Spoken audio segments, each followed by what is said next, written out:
Sejam todos bem-vindos. Estávamos falando que as ideias são como bolhas de sabão. Elas se desvanecem no ar e não têm nenhum valor. Mas você quer transformar suas ideias em coisas de valor? Isso é possível em 4 passos. As ideias anotadas se tornam sólidas e, quando transformadas em objetivos, tornam possível grandes transformações em sua vida e em sua carreira.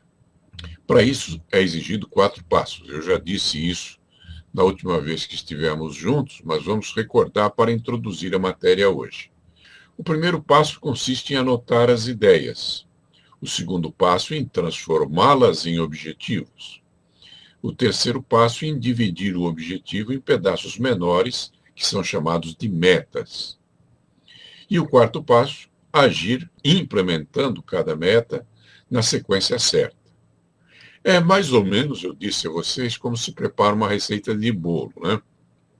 É meio complicado o negócio, mas para quem sabe fazer bolo é uma coisa bem simples. Então vamos lá.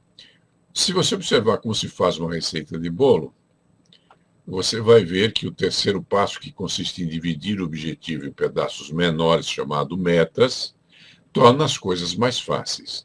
E você pode colocar essas metas, esses pequenos passos, dentro de uma sequência lógica para que a receita, ao final, dê certo. Então, observando esse terceiro passo, tudo fica mais fácil quando você divide o objetivo em pedaços menores, que são chamados de metas. Você pode trocar de metas, mas não deve trocar seu objetivo. Em qualquer coisa que você faça na vida, se você estabelece um objetivo para você conquistar alguma coisa em sua vida, e depois divide esse objetivo em metas para ficar mais fácil você percorrer o caminho, você pode, eventualmente, trocar uma meta por outra, porque dizem que a ordem dos tratores não altera o terreno ou algo assim. Mas, de qualquer forma, não troque de objetivo. Mantenha o objetivo em mente e você pode variar um pouquinho as metas. Por quê? Porque as metas são maneiras diferentes de você alcançar o seu objetivo. Você pode usar mais de uma maneira, mas o objetivo deve permanecer sempre o mesmo. E um detalhe interessante. Quando você lê as aventuras da Mônica e do Cebolinha, você sempre ouviu falar do plano B. Se você tem um plano B, é porque você não está muito certo a respeito do seu plano A. Então, o ideal é que você não tenha um plano B. É que você tenha um plano A tão firme em sua mente, um objetivo tão bem escolhido, que você vai tentá-lo até o fim. E ele vai dar certo por força de você se dedicar e focar sua atenção nisso. Agora, se você tem um plano B, você fica dividido, não sabe se você vai para o plano B ou para o plano A. Então, eu aconselho, não mude o seu objetivo. Agora, suas metas, você pode ter mais de uma, e se uma não der certo, você tenta a segunda, como o plano B do Cebolinha. Existia um grande filósofo na antiguidade, na Grécia, chamado Sêneca. Ele foi um dos mais famosos filósofos do estoicismo grego. E costumava dizer uma frase muito interessante. Ele dizia: não existe vento favorável para quem não sabe para onde vai. Isso é muito interessante. Naquele tempo, evidentemente, ele estava se referindo a uma embarcação, a um barco, um navio, sei lá. Mas se você não sabe para onde você vai, o que adianta você ter um vento favorável, né? O vento só é favorável se você sabe para onde você vai. Por isso que é importante você ter um objetivo. Qual é o objetivo mais marcante ou mais de um que você tem que focar em sua próxima decisão? Em que consiste? E em quantos passos se divide? O que você deve priorizar? Como que você vai começar? Até onde você tem que conduzir as coisas para levá-las a um final feliz e produtivo? Que tipo de contatos você tem que fazer para que isso dê certo? Então, todas essas perguntas que você vê por aí têm por objetivo conduzir você a um final feliz. E isso é a vida, né? A vida é bem assim. Qual é a interação que deverá existir para que esses contatos que você faz no decorrer da sua vida sejam positivos? O que vai resultar disso? O que trará essa decisão? Como que essa decisão vai acrescentar novos fatores à sua realidade cotidiana, ao seu dia a dia? Que gargalos você vai liberar depois dessa decisão? Gargalos é uma expressão administrativa que indica aqueles lugares em que o fluxo cessa de existir de maneira correta. É chamado de gargalos. É onde estão as dificuldades em termos administrativos. Que soluções você pretende encontrar? Que abordagem nova vai aprender? Que novas armas acrescentará ao seu arsenal? Você já refletiu sobre a palavra preocupar? Preocupar tem duas partes, pré e ocupado. São ações que você deve ter em mente antes de se ocupar com elas. Ou seja, se é pré-ocupar, você vai se ocupar antes que as ações ocorram, ok? Então você vai ter algum tempo para planejar, para se organizar, para fazer as perguntas certas, para obter as respostas corretas a essas perguntas, para que você possa conduzir aí o seu trabalho, a sua atividade, de forma que te conduza a um resultado final que seja agradável, que dê a você um senso de realização. Bom, preocupe-se não com o que vai acontecer, já que isso não depende de você, mas principalmente com o que a mais pode ser criado por você a partir do que vai acontecer. Se algo novo acontecer, se você previu isto, né? Então você pode se planejar para essa ocasião. Se você não previu, você vai ser pego desprevenido, né? Isso é interessante, porque desprevenido é uma pessoa que não está prevenida. Se você analisa tudo que possa acontecer no percurso entre o ponto em que você está e o ponto que você quer chegar, talvez você possa se prevenir de eventuais acontecimentos que ocorram. E aí, quando e se esses acontecimentos ocorrerem, você saberá como proceder. Agora, se você não previu, no momento que aconteça, você vai ter que se virar com suas próprias forças, porque você não tinha previsto isso, então talvez não esteja suficientemente preparado. Você pode se tornar capaz de sacar essas coisas em frações de segundo para decidir se continua em sua mesma linha de ação ou se modifica alguma coisa. Então, o que é útil para você? Existe um experimento da neurolinguística em que eles falam para você juntar suas mãos. Ok. Pode fazer a experiência aí na sua casa. E aí eles pedem, agora inverta a posição dos dedos. E eu já fiz esse treinamento em público, ao vivo, né? Inúmeras vezes. E tem gente que fica todo embananado. Como é que ele vai modificar a posição dos dedos? É bem simples, é só inverter a posição dos dedos, né? Então observe meu dedo mindinho aqui. Agora eu vou inverter. É o outro dedo mindinho que fica lá. E do lado de cá, o polegar é a mesma coisa. Quando eu inverto, é o outro polegar que fica aqui em cima. Isso indica essa dificuldade que nós temos de criar outras posições de mão quando alguém solicita que o façamos, significa que nós temos pouca flexibilidade. E o que acontece? Você pode ter um mapa dentro de você representando a realidade do mundo lá fora. Se o mapa for exato ao mundo lá fora, você está frito, meu amigo. Porque já dizia o Buda que nada é eterno, tudo se transforma, tudo se modifica. A única lei imutável do universo é que tudo muda. Então o mundo está mudando a cada instante. E se você não tiver a flexibilidade para se adequar a esse mundo quando ele muda, você está frito. Tá bom? Ok. Mas, na realidade, o preparo prévio é que vai lhe dar competência para pescar as coisas em frações de segundo. Dentro do mundo das finanças, essa lei do ciclo da ação e da reação é conhecida pelo nome de roda da fortuna e possui duas partes muito significativas.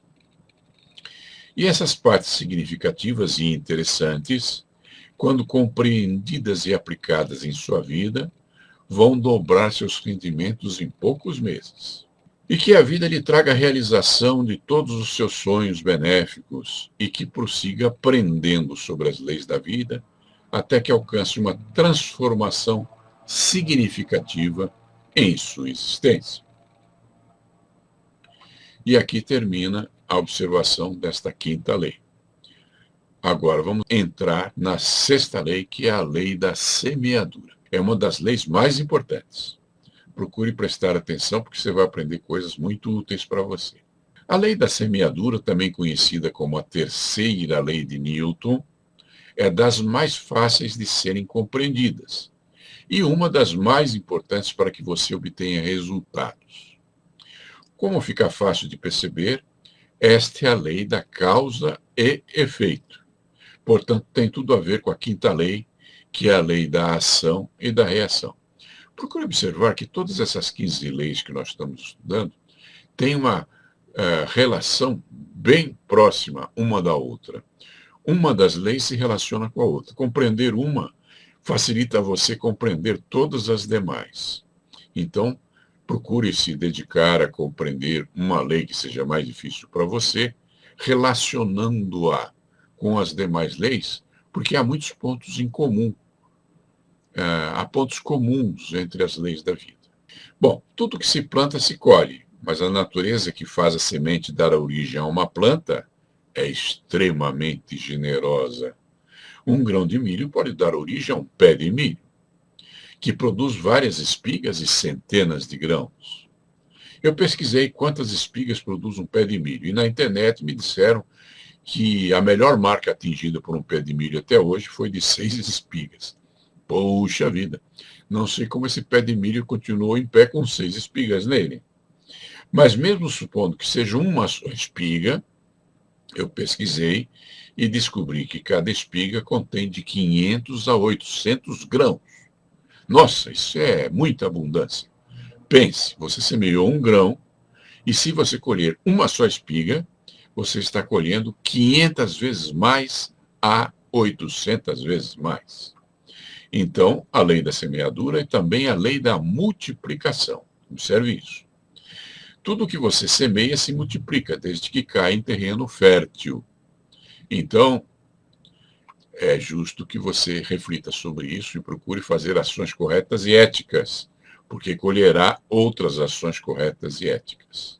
Agora, se você pisa no quiabo, pisa na maionese, se você derruba o prato no chão, meu querido, você está multiplicando a resposta, porque tudo que você semeia, você colhe, ok? Isso é uma lei maravilhosa se você se comporta bem e terrível se você se comporta mal. Então, observe que toda causa tem seu efeito e todo efeito tem sua causa. Tudo acontece de acordo com a lei.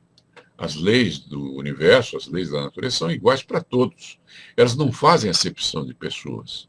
E como já foi dito em lives passadas, a natureza ela tem as 3 qualidades de Deus. Ela é onisciente, onipresente e não faz acepção de pessoas. Eu expliquei isso numa das primeiras aulas, quando falei da primeira lei, a lei da percepção. O que acontece se uma pessoa pula do alto de um edifício? Ora, ela vai se esborrachar no chão. E como a lei é onipresente, se ela pular aqui em Sorocaba, onde eu moro, ou aí na cidade em que você está, o resultado será sempre igual, porque é sempre a mesma lei, atuando em todos os lugares. É onisciente porque não varia. Não é um fato que você pulando aqui em Sorocaba, você vai se esborrachar menos do que pulando lá em Honan, na China, por exemplo. As leis são sempre iguais e são sempre onipresentes. Ok? E não faz acepção de pessoa. Se quem pula do alto de um edifício for a Madre Teresa de Calcutá, ou se for o Hitler, o resultado será o mesmo. Independente das condições interiores que você tenha, da maneira como você se trabalha interiormente, as leis da natureza agem igualmente para todos os seres. E se você é uma pessoa que fica inculcada com o pensamento de que, pô, eu sou uma pessoa boa, eu deveria ter elementos em minha vida que me abençoassem, quando tem aquele salafrário do Chico, do Zé, do Mané, que não se comporta bem e parece que tudo dá certo para ele. Não é assim que funciona a natureza. E se você tem essa dúvida, você deve entrar no meu canal chamado YouTube Flix, escreve-se com U inicial, pronuncia-se como em inglês, YouTube Flix. E assista lá um videozinho que fala sobre 6 verdades duras. E você vai entender que, apesar de todo o seu preparo interior, as leis da natureza continuam funcionando sempre da mesma forma. Só que foi dado a você a inteligência para que você perceba isso, para que você aprenda isso e para que você pratique essas leis de acordo com as regras delas. Não dá para você lutar contra a natureza. A natureza é como é e ela dirige a sua vida. E ela é parte das coisas que não dependem de você. Mas as tuas atitudes e tuas ações em relação a essas coisas, isso sim depende de você. E se você tiver um critério superior ao escolher a sua maneira de pensar, de agir, a sua atitude e suas ações, você pode ter uma vida agradável e feliz. Perceba isso. Bom, toda causa tem seu efeito e todo efeito tem sua causa. Note que há uma grande diferença entre causalidade, que é uma coisa que tem uma causa, e casualidade, alguma coisa fortuita que ocorra sem que o que quer que você faça possa atuar sobre ela. Tudo acontece de acordo com a lei. O acaso é apenas um nome dado a uma lei ainda não conhecida. Há muitos planos de causalidade. Perceba a diferença entre casualidade e causalidade. Porém, nada escapa às leis naturais. Os planos superiores dominam os planos inferiores. Por meio da elevação mental a um plano superior, podemos nos tornar causadores, ou, se você preferir, protagonistas, ao invés de nos submetermos aos efeitos das leis. Nós vamos ter os efeitos das leis, não há como fugir delas, mas se nós tomarmos decisões corretas, adotarmos atitudes e ações corretas, as consequências dessas atitudes e ações poderão nos ser favoráveis e teremos uma vida de realização e felicidade. Então, compreenda também que, por meio dessa elevação mental a um plano superior, você pode se tornar causador, ou, se você preferir, protagonista, ao invés de estar apenas se submetendo aos efeitos das leis naturais. Há uma grande diferença entre ação e reação. A grande maioria das pessoas se move através dos desejos e vontades dos outros. Essas pessoas permitem que os desejos e as vontades dos outros se sobreponham aos desejos e vontades dela. Isso é interessante, porque é mais ou menos o que acontece com a moda. Então, aquelas mocinhas que gostam de se vestir de acordo com a moda, elas estão adotando um consenso, aquilo que é considerado moda naquele momento, que pode não ser moda num momento posterior.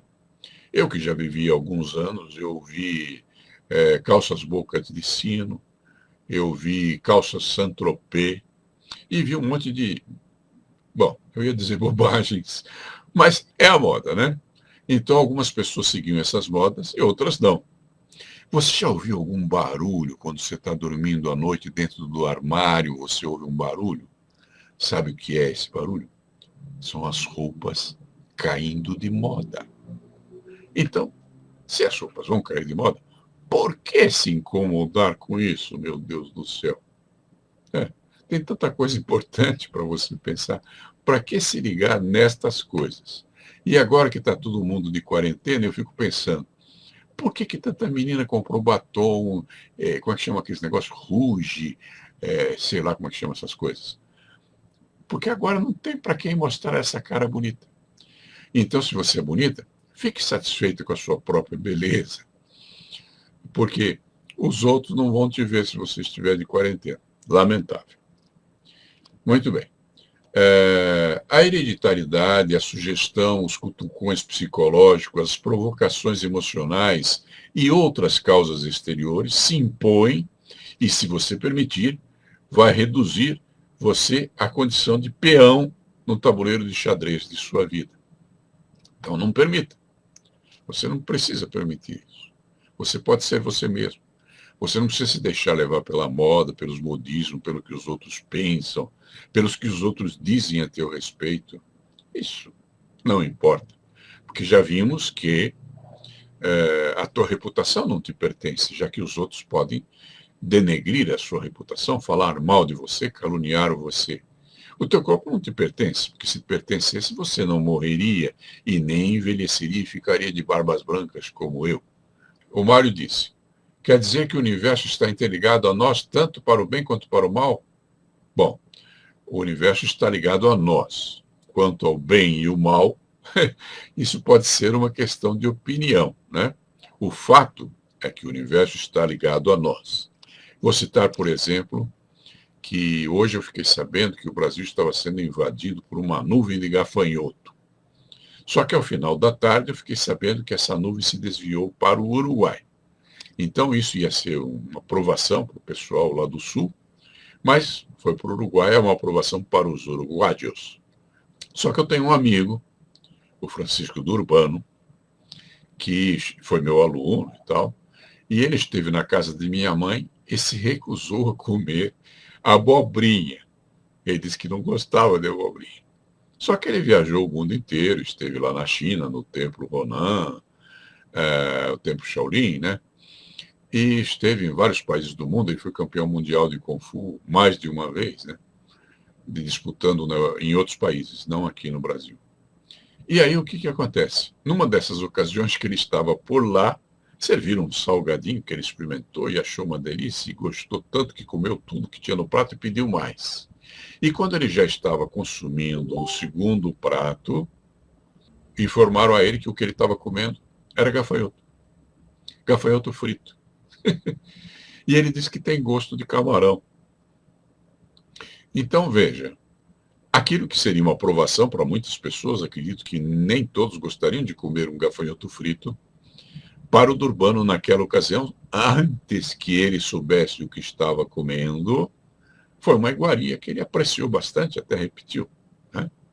Então, note a diferença entre o fato e a opinião. Se alguém dissesse a ele, aquele cara que não come nem abobrinha, que ele iria comer um gafanhoto, certamente ele não aceitaria. Mas depois que comeu e provou e gostou e repetiu, aí, meu amigo, não há nada a fazer. Ok? Então, espero que isso tenha respondido sua pergunta, Mário. Ou seja, estamos ligados no universo, estamos inseridos aqui. Né? Quando você acorda de manhã, o teu pé vai para o chão porque tem uma força, uma lei da natureza, chamada poder de atração, ou lei da gravidade, que faz você ficar aqui no chão e não flutuar, que nem uma borboleta. Tá?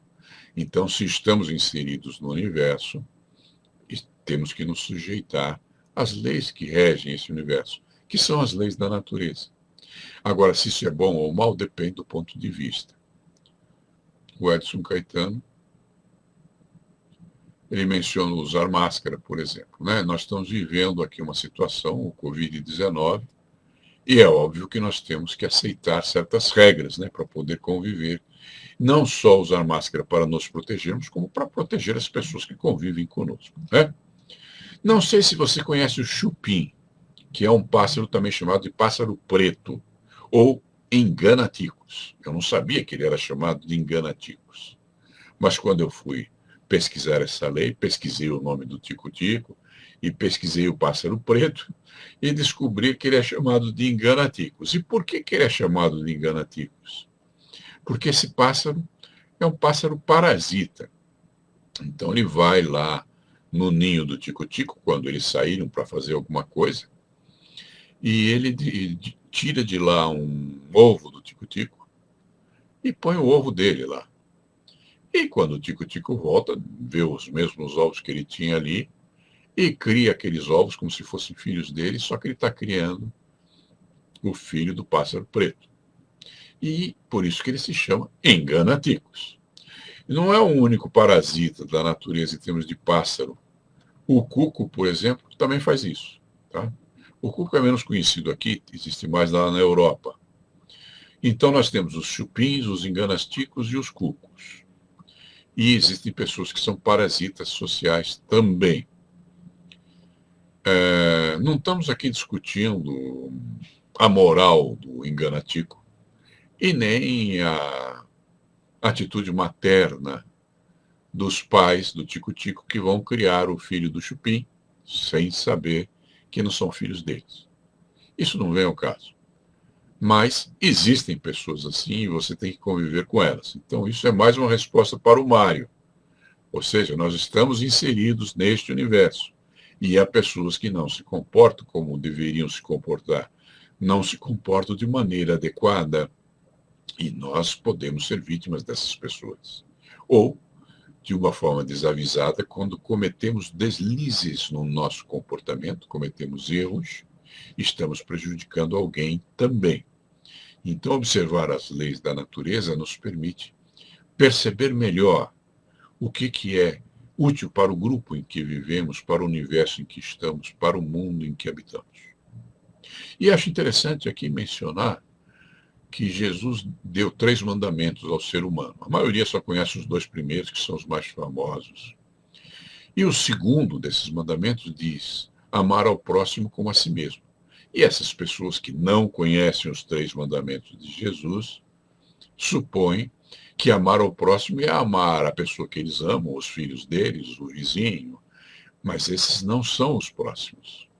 Esses são os semelhantes. Isso tem a ver com o 3º mandamento de Jesus, e não com o segundo. O segundo mandamento fala de coisas que estão próximas a você, mas que não são semelhantes a você. Portanto, não são outros seres humanos. E o que é próximo a você? A mãe terra, a natureza, o ar que você respira, a planta, os pets que você tem, os bichinhos que você cria, os outros animais da terra. Porque eles não são semelhantes a você. Eles são próximos. Eles convivem no mesmo ambiente ecológico em que você vive, que é a Terra. Agora, quando você não ama o seu próximo, então você joga lixo por aí, você não descarta o lixo separando em segmentos que possam ser reutilizados, você cospe no chão, você abusa da natureza, você arranca metade de uma árvore porque você tem um caminhão para estacionar. Enfim, você comete desatinos com a ecologia em que você vive. E isso gera o quê? Ah, meu querido, isso gera endemias. Isso gera essa nuvem de gafanhoto que veio lá do sul não surgiu por acaso, tá? E todas as provações que você vê na natureza, elas surgem em parte porque você não aprendeu a amar o seu próximo. Comece a pensar nisso. A semana passada eu vi um vídeo extraordinário de uma cidade mais, eu não sei se é ao norte ou ao sul do planeta, em que está havendo um degelo e a terra está se movendo e caindo casas, desabando tudo. Uma coisa extraordinária. E isso não é um fenômeno isolado. Se você procurar na internet, você vai ver que fatos parecidos com esse estão acontecendo pelo mundo todo. E isso é causa do quê? É causa da poluição que nós criamos, que destrói lá em cima aquele filtro que tínhamos lá de energias, de calor do sol e faz o aquecimento global. E tem vários efeitos aí. Eu não sou um ecologista, mas eu sei que essas coisas ocorrem porque nós ainda não aprendemos a amar a Mãe Terra, que foi o conselho de Jesus no segundo mandamento, e que parece que ninguém entendeu.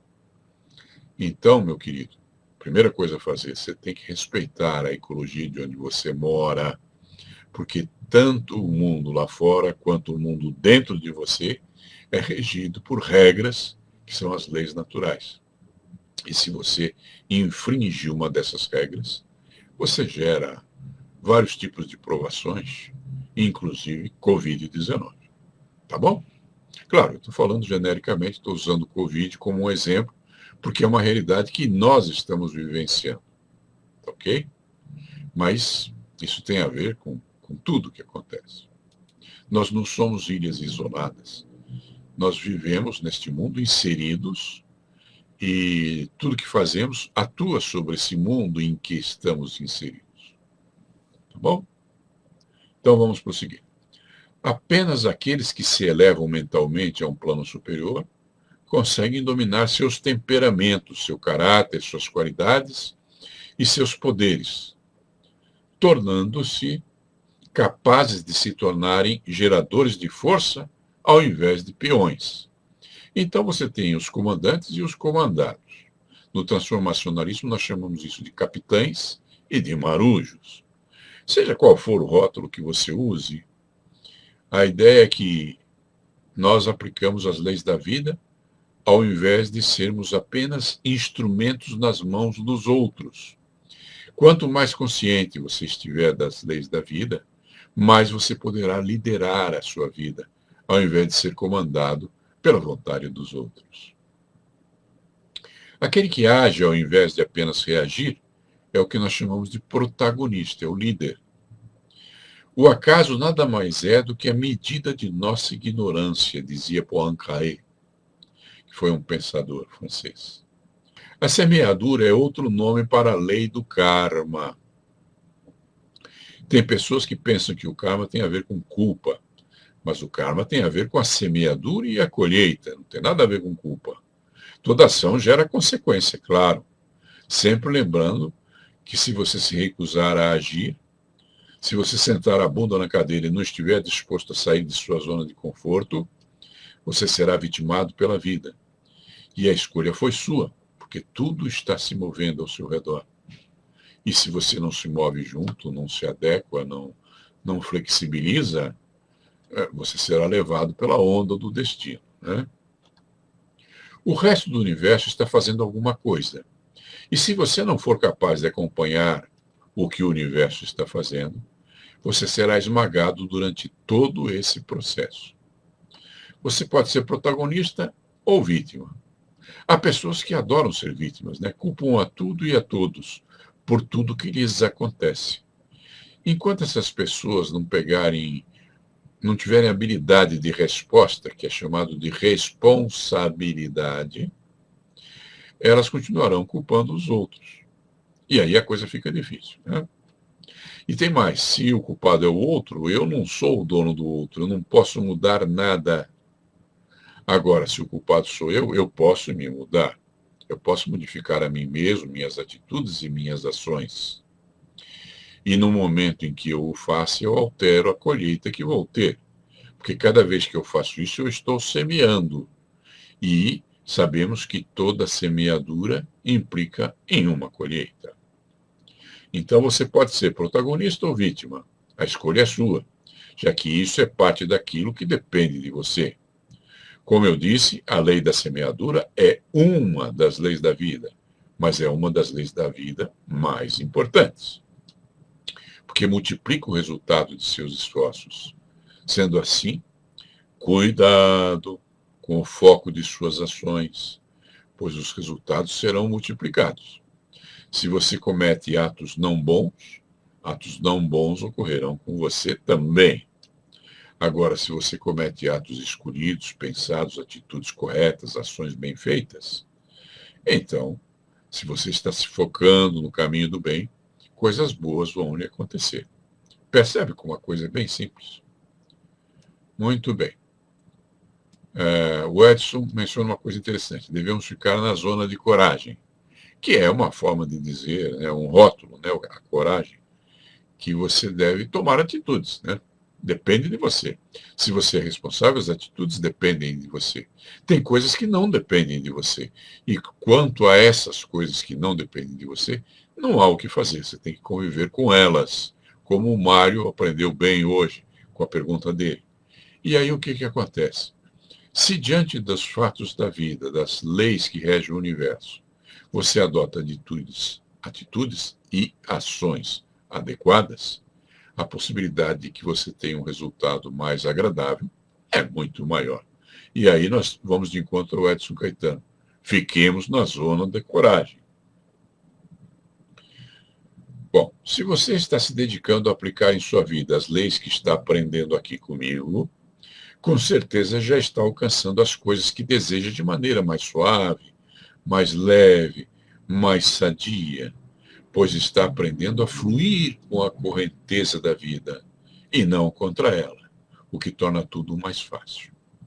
Ponha cada vez mais dedicação e comprometimento nisso. Bom, eu fui uma pessoa pobre na minha infância, então eu nadava em rios. Eu morei numa região chamada Paraty, onde os caipiras que lá moravam, inclusive eu, tomavam banho no rio. Não havia luz elétrica nem água encanada. Então, o banho no rio era uma boa. Ou então, lá em casa nós tínhamos um balde que tinha um chuveiro embaixo. Você pendurava o balde em algum lugar alto, enchia de água lá dentro, ligava o chuveiro, que era uma alavanca, e tomava o seu banho. É claro que economizando água, porque só tinha um balde. Então você ligava a alavanca, se molhava, fechava a alavanca, se ensaboava, ligava a alavanca de novo e tirava o sabão do corpo que tinha tomado o seu banho. E quem já esteve num rio, e eu nadei em rio quando menino, né, eu aprendi a nadar graças a um boi. Eu estava em cima de uma ponte, um boi estava sendo levado para o abatedouro e tinha dois, não sei o nome desses caras, vamos dizer cowboy, vai. Dois cowboys, dois vaqueiros, puxando uma corda de cada lado para manter o boi no meio do laço, né? No meio do caminho. Eles iam passar ali do meu lado e o boi investiu em cima de um cavalo, soltou a corda e avançou para mim. E eu imediatamente pulei da ponte para o rio, né? Não sabia nadar. E como você vê, estou vivo, né? Ou seja, na hora do aperto, você até nadar, você aprende. Tá bom? Então, se você tivesse planejado isso, ficaria mais fácil. Não foi tão fácil para mim naquele momento. E eu não saí com nenhum nado olímpico, não. Eu só sobrevivi, esperneei lá, bebi alguma água e acabei chegando do outro lado. Depois aprendi a nadar melhor. Então, gente, como diz aqui o Edson Caetano, colhemos o que plantamos. A Maria Celeste começava a tomar o banho quente e acabava frio. É verdade. Bom, naquele tempo era só água fria mesmo, né? Mas, enfim. Chegamos agora na sétima lei. Então, espero que você tenha compreendido bem a sexta lei, né? Porque é a semeadura, a colheita e a multiplicação.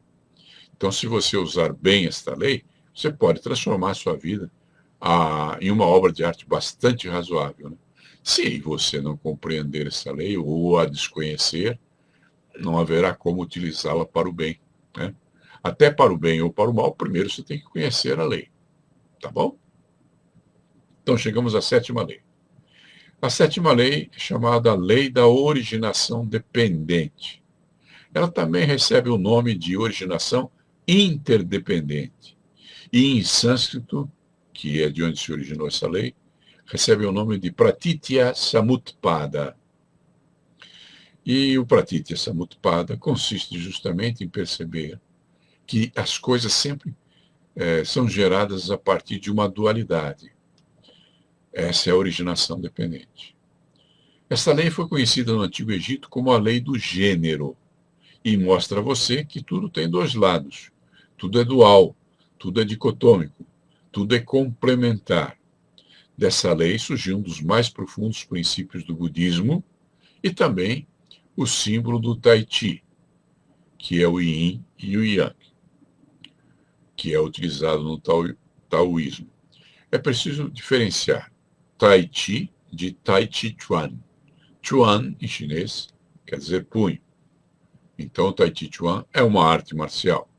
O Tai Chi é um símbolo que tem dois segmentos, um preto e um branco, chamados de Tai Chi ou Yin e Yang.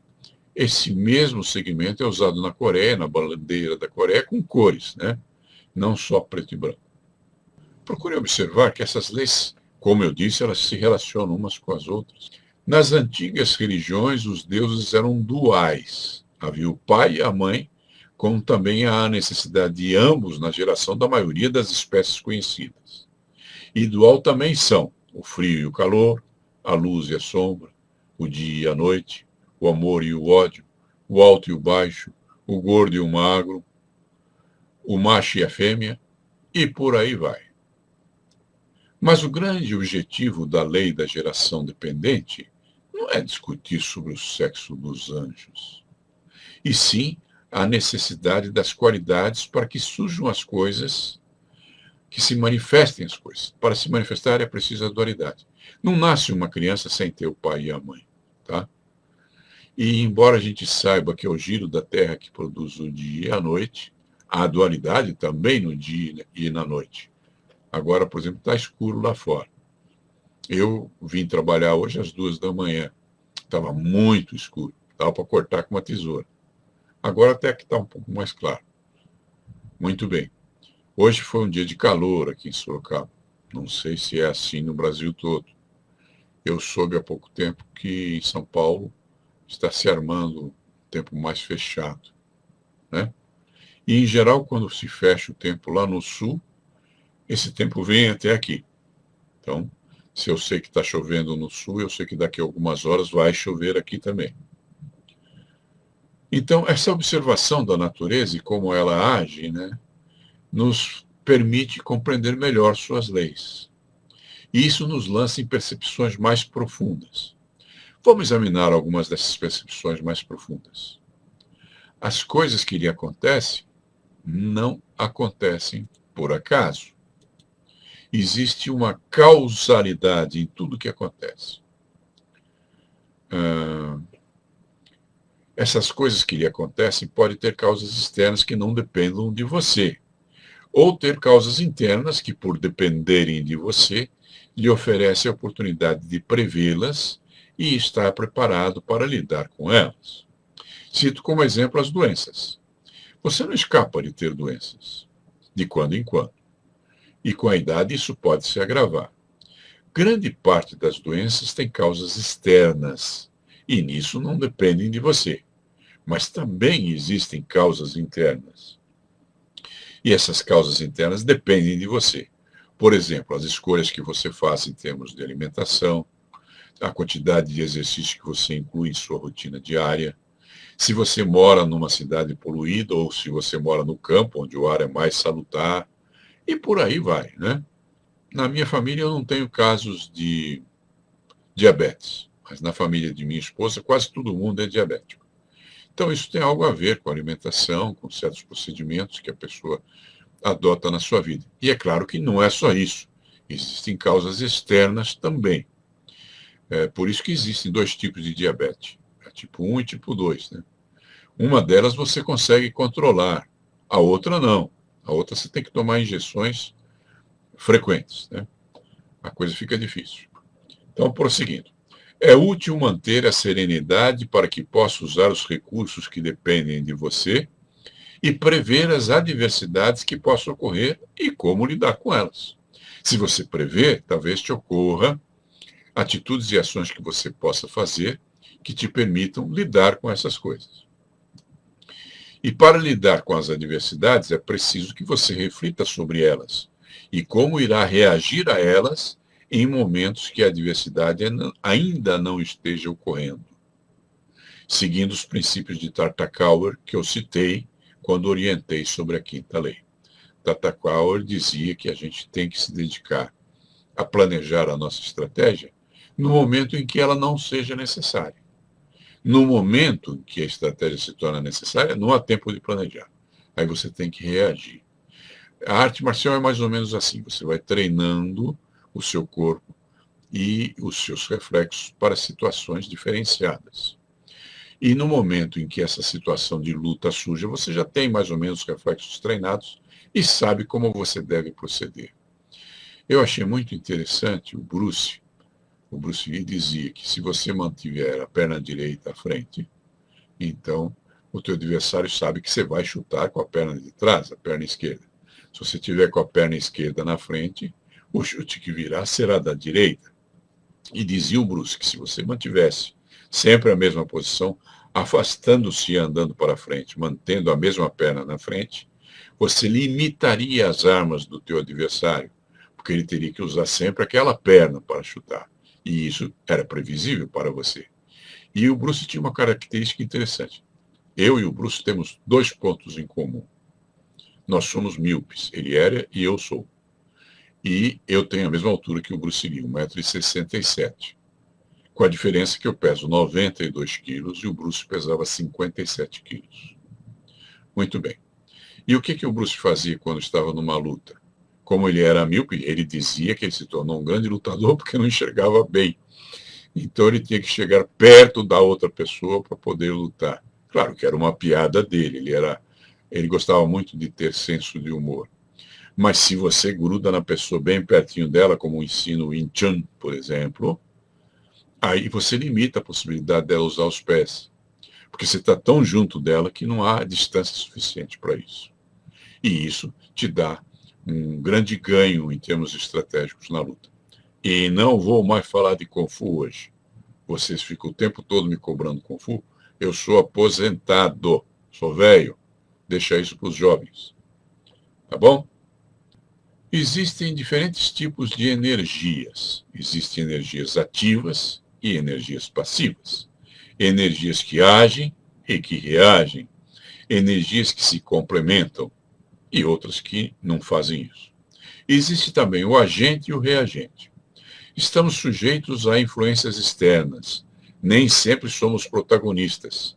Às vezes nós temos que reagir. Não estamos tomando a iniciativa da ação. Portanto, para termos a oportunidade de praticar a serenidade, é importante que, ao sabermos que haverão oportunidades de interação com as outras pessoas, nos preparemos para isso. Então, veja bem, você vai entrar num ônibus, é o exemplo que eu costumo dar. O que acontece dentro de um ônibus? Às vezes o ônibus arranca antes que você tenha subido completamente. Às vezes o cidadão lá não tem troco para você. E às vezes você tem que descer um ponto a mais porque ele não tinha troco. Ou pagar um pouco a mais. Às vezes as pessoas te acotovelam dentro do ônibus. Tudo isso pode acontecer. Às vezes, quando você vai descer, o ônibus começa a andar e você sofre uma queda. Então, se você precisa andar de ônibus e está ciente de todas essas condições, você pode, de alguma forma, se preparar mais ou menos para aquilo que eventualmente ocorra durante o percurso. Se você não se preparar, você pode sofrer algo pior do que ocorreria se você estivesse preparado. E na relação com as outras pessoas é a mesma coisa. Você não briga com o armário da cozinha. Eu já vi alguém brigar, já vi alguém dar um tapa no armário porque o armário bateu na cabeça dele, coisa que o vale. Então, é uma atitude insana, porque o armário não vai reciprocar. Né? Como dizia o velho Bruce, madeiras não revidam.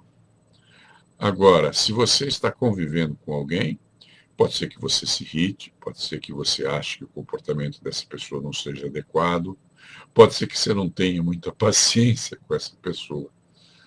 Então, sabendo que interações com outras pessoas podem gerar oportunidades para que esses comportamentos surjam, você pode planejar isso com antecedência, para não ter que se alterar tanto. E aí você terá praticado a serenidade, que é o nome moderno para o que os gregos chamavam de ataraxia. Ok? É você ter uma posição equilibrada, suave, apesar das circunstâncias externas que possam estar oprimindo você. E tudo isso tem que ser planejado.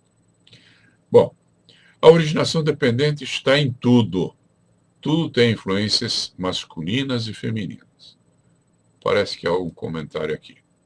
O Edson está dizendo, a idade de um homem não se baseia na idade biológica ou cronológica, mas por seus ideais. Sinto e sou perfeitamente jovem. Ok, que assim seja. Edson, eu estou na idade um pouquinho diferente dessa. Embora eu me sinta jovem, eu estou na idade do condor. Então, me doem os joelhos, talvez por ter feito muito Kung Fu na juventude. E eu tenho dificuldade para dormir, eu não durmo mais do que 6 horas por noite. E isso, eu aproveito, tiro proveito de tudo isso. Hoje, por exemplo, estava aqui às 2 da manhã trabalhando, porque eu fui dormir às 8 da noite, então acordei às 2 da manhã, tinha dormido minhas 6 horas. O dia foi perfeito. Uma beleza de dia. com muita realização. A originação dependente se manifesta em todos os planos. No plano físico, sua manifestação é mais percebida no sexo. Nos planos superiores, é mais percebida de outras formas. Esta lei opera sempre em direção à geração, regeneração e criação. Todas as coisas e seres contêm em si os dois lados dessa lei. Até mesmo na aplicação da primeira lei, a lei da percepção, que eu falei lá no primeiro dia que estive com vocês, para aquele que é puro, todas as coisas são puras. Para os que são vis, todas as coisas são vis e baixas. E talvez seja por causa disso que Jesus não via faltas nos outros. Por isso que ele perdoou a prostituta, por isso que ele começou a notar a falta dos outros na terra, não como uma forma de criticá-los, mas para mostrar que ninguém de nós é perfeito. Você já está percebendo como cada uma dessas leis são equidistantes como pontos na superfície de uma esfera perfeita que simboliza o todo? Procure compreender essas leis de maneira particular e focada até dominar cada uma delas. E depois dedique-se a compreender que todas atuam de maneira integrada, criando o todo único da vida. Ao alcançar essa percepção, sua vida vai se tornar mais realizada. Vai se conseguir conquistar mais em sua vida. O Márcio está mencionando o I Ching, o Tao Te Ching e os grandes livros da tradição oriental. Ele pede que eu faça alguma relação com a aula de hoje. Ok. Eu acho que a frase mais importante do Tao é aquela que diz: o caminho que pode ser seguido não é o caminho verdadeiro. E por que essa frase está lá? Qual é o sentido profundo dela? Muitos. Vou mencionar apenas um. Tudo está em constante mudança. Tudo. Eternamente. Você, o mundo em que você está inserido. Existiu um filósofo grego que dizia que nenhum homem entra no mesmo rio duas vezes. Por quê? Porque se ele erguer o pé e colocar o pé de novo no rio, o rio já mudou e ele, homem, também já mudou. Tudo está em constante transformação e mudança. Então não há um caminho exatamente certo para ninguém, nem para nada.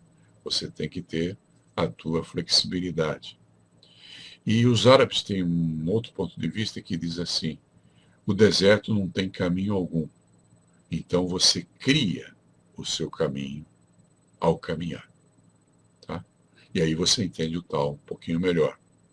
Que é assim que as coisas acontecem. Elas são criadas no momento em que você age. Quando você aprendeu comigo a lei da percepção, que é a primeira lei, você percebeu que você só sabe do mundo aquilo que você percebe do mundo. Se você for cego, você tem 4 percepções do mundo, que são o paladar, o olfato, o tato e a audição. Mas você não é capaz de perceber cores e nem nuances de cores. Se você for surdo, talvez você tenha uma visão perfeita. Só que você não é capaz de perceber a harmonia de um som e nem de escutar uma advertência quando um carro está se aproximando de você, por exemplo. Então, já que as nossas percepções é que nos fazem perceber o mundo como ele é, o caminho de que fala o Tao é criado pela sua percepção. E se você tiver uma percepção melhor, se você tiver uma percepção mais treinada, se você tiver uma percepção mais abrangente, você vai perceber do mundo muito mais do que perceberia se não as tivesse. Chegamos ao nosso minuto fatal. Obrigado pela presença de vocês. Foi um prazer ter estado com vocês aqui. Muita atenção nos comentários que eu farei aos comentários de vocês amanhã cedo. Obrigado pela presença de vocês. Boa noite.